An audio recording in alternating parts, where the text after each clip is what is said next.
جن کے ماں باپ جھگڑتے ہیں میں ان کی بات کر رہا ہوں، خدا کے واسطے سوچو، اس رولے سے باہر نکلو گے تو بچے پڑھیں گے۔ ہماری غلطیوں کی وجہ سے ایسی باتیں جو میاں بیوی کے جھگڑے کی وجہ سے نقصان کیا ہوتا ہے؟ بڑا نقصان یہ ہوتا ہے کہ بچوں کے ذہنوں میں نیگیٹو باتیں پیدا ہوتی ہیں۔ پھر ہوتا کیا پتا ہے؟ میرے پتر تھے، کسی نے تعویذ کر دیتے نے، جن چڑھا دیے، کسی نے جادو کر دیا۔ کوئی جادو نہیں کرتے۔ جب ہم دین سے دور ہوں گے تو کیا ہوگا؟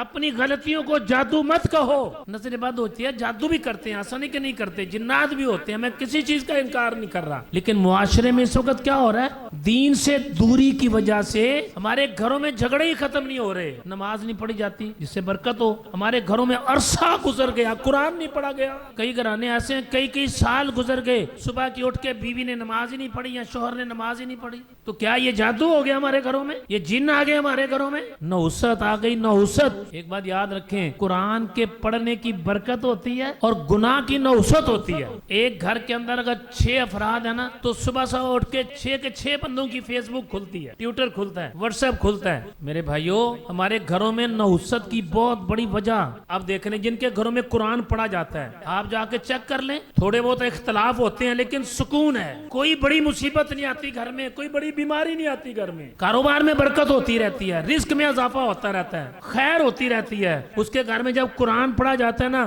اس قرآن پڑھنے کی برکت سے اللہ تعالیٰ اس کو نظر بد سے بچاتا رہتا ہے۔